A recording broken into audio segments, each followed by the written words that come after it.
综合而言，红旗 HS5 的品牌形象、外观气势、驾乘空间以及机械素质都是占据优势的，但是配置较低，内饰质感和装配工艺还有提升空间。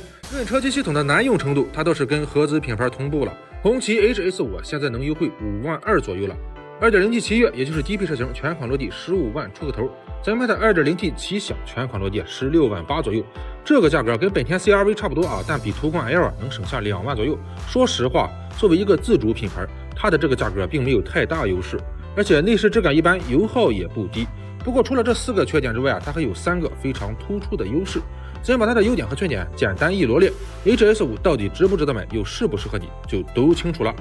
先说3个优势，首先是品牌价值和外观。红旗这个品牌，往大了说它有家国情怀，往小了说它是根正苗红的自主豪华品牌，而它又是一台中型 SUV， 所以咱说它的对手是奥迪 Q5L 或是凯迪拉克 XT5 不过分吧？而且它的车身尺寸甚至比奥迪 Q5L 还大一点，比途观 L 和 CR-V 更是大了一圈，再加上酷似 HS7 的家族式直瀑格栅，所以就外观上的气场而言啊，它应该是同价位中的天花板了吧？当然，外观的美丑见仁见智，我们就不论优劣了。再一个优势就是机械素质，它全系标配了 2.0T 高功率发动机和 8AT 变速箱，可释放出252马力，0-100加速7.6秒。而途观 L 起步是 1.4T， CR-V 是 1.5T 的，它俩的双离合或是 CVT 变速箱也没有 HS5 的 8AT 造价高，动力表现更是不在一个层级。第3个优势呢，就是驾乘空间，它的轴距达到了2.87米，比途观 L 长了80毫米，比 CR-V 长了170毫米。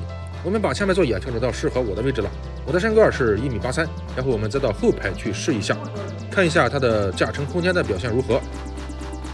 此时坐在后排，我的腿部剩余空间还有2拳多，这个表现跟途观 L 差不太多，但比起 CR-V 来就要宽敞太多了啊。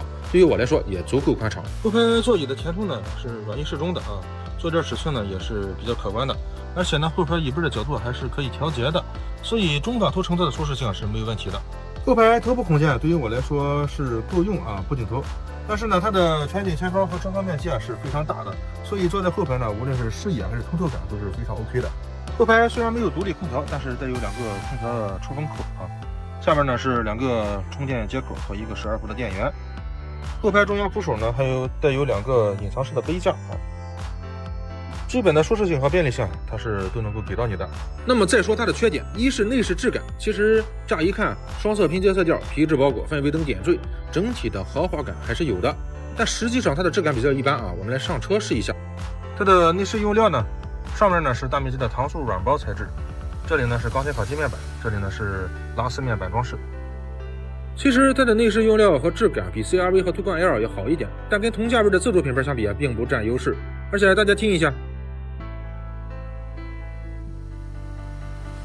有异响，这说明它的装配工艺也还有提升空间啊。再一个缺点就是配置，液晶仪表、中控大屏这些明面上的配置都是全系标配的。不过对于一台自主豪华品牌车型来说，也没什么可炫耀的。关键是它的车机系统，大家看一下，非常的迟滞、卡顿，用起来不敢说。论车机系统的难用程度，它倒是跟合资品牌同步了。不过好在车联网、OTA 升级、实时导航、语音控制等配置它也都标配了，而且语音控制系统特别好用。我们来试一下。关闭空调，关掉了。我要听歌。好嘞，和我一起听歌吧。静音。好。打开导航。好的，导航打开了。打开遮阳帘。好。打开右侧车窗。好，我这就帮你打开。关闭所有车窗。好，我这就帮你关闭。氛围灯调成绿色。好的。这套语音控制系统反应迅速，识别精准，功能又多，跟车机系统的表现非常分裂，也算是在智能互联配置方面挽回了一些颜面。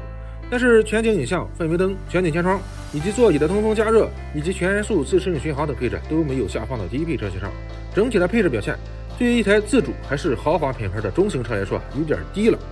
第3个缺点就是操控性一般，虽然都是前麦弗逊后多连杆独立悬挂，但底盘质感以及悬挂调教方面，它跟合资品牌尤其是德系车相比还是有一点差距的。这个欢迎车主朋友在评论区跟大家分享一下啊。第4个缺点就是油耗偏高，虽然7.34升的 WLTC 100公里最后油耗跟 1.5T 的 CR-V 差不多，但是它车身重，又是8AT 变速箱，市区路况下100公里油耗轻松超过10升，而且还要加95号油，用车成本不算低。